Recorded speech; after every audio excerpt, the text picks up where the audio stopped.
Just when you think that Xbox is done making blunders, you just hear more and more news about Xbox just making weird mistakes and making weird comments.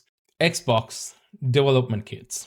So, Xbox dev kits are what developers use to test their games on to make sure that they're running correctly. I suppose, if you're like a first party developer, part of Xbox, you don't have to buy these. But if you're a third party developer or an indie developer, you're going to have to buy a Xbox dev kit to test your games on. It looks like they have put up the price of dev kits as well. These are people who literally making sure that your console is selling by making games for you. But you're going to put the price up of these dev kits. So this is probably not an issue for like big companies like Electronic Arts or Ubisoft or whatever, but concerning indie developers, this is a big price point. I think Xbox dev kits are going up in price. Mike Straw is reporting in Inside Gaming. It's not just consumers feeling the pinch of Microsoft price increases, as Xbox dev kits are also going up. According to Tom Warren at The Verge, sources say that the company is raising the price of Xbox dev kits. It said that dev kits prices will rise from $1,500 to $2,000. And this price increase will impact other regions in addition to the United States. Imagine having to fork out $2,000 for Xbox dev kits, bro. At this point, nobody's even buying the Xbox because of what they've done. And now you have to spend this much if you want to release it on Xbox. I don't know what Xbox is doing. It's like they don't want people to actually use Xbox, even developers to release games on their console. It's like they're deliberately making decisions to make sure that everybody ends up ditching Xbox very clearly. So they don't have to deal with it anymore or something. I just don't know. That's what it seems like, which is a very weird thing to say out loud even. Like, it doesn't make sense to me. The adjustment reflects macroeconomic developments. Just so you know, we're talking about a multi-trillion-dollar business here. Microsoft. As of right now, they're worth 3.87 trillion US dollars. That's all I'm going to say. That's all I'm going to say. Let's go back to this. Microsoft told developers via The Verge, we remain committed to providing high-quality tools and support for your development efforts. The increase to $2,000 represents a jump of 33% from the prior cost. That 33% remains in line with what Microsoft has done to consumer Xbox hardware since the current system's launch in 2020. It also comes a few short weeks after the company announced a 50% price increase for Xbox Game Pass Ultimate. It looks like Xbox is hell-bent on making sure that the consumers and developers are alike ditching Xbox for good. So they just don't have to worry about Xbox. Everybody just buy a PC and play all the Xbox games on PC, you know? I don't know what their the long-term vision here is. I'm really trying to understand from a business perspective, because whatever the business background and experience I have, I'm trying to understand, but I'm at a loss here what their long-term or even short-term goal here is, because all of these decisions are very anti-consumer. You literally throwing all this time people who kept this Xbox brand held up.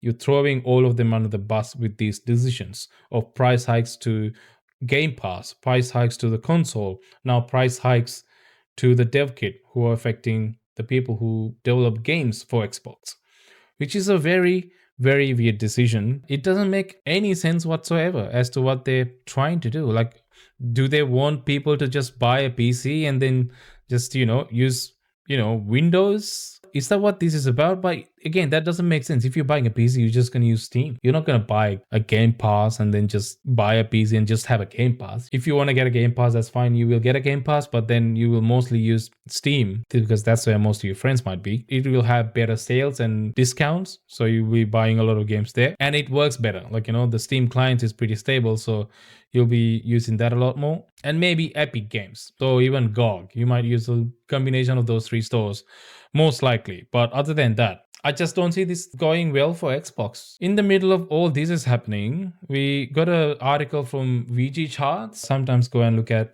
what they have to say. There's sometimes without good articles. They are pretty unbiased when it comes to the delivery of their news. They reported this, just posted like a day ago by William D'Angelo.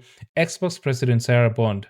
Next gen console is going to be very premium and high end. So it looks like they're kind of doubling down on this.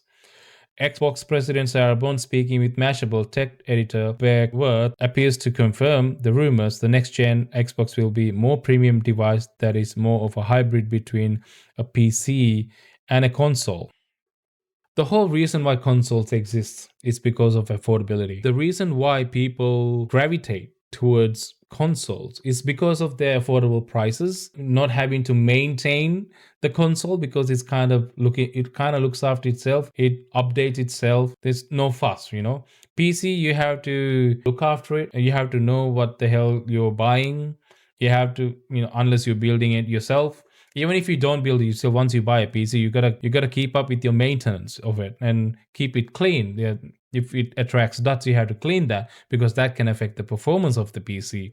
You have to update components when they get old. If something can break and you have to replace that, you'll have to know how to do that. A lot of knowledge that you need to acquire when you are having a PC, especially a gaming PC, which can be a lot for a lot of people, which is why consoles have become very attractive because they do not require any maintenance. You don't have to clean it regularly. I mean, other than the dusting once in a while, so it doesn't make rocket noises. And even with PS5 now, like I haven't actually cleaned the back of it in a while, but it's running well.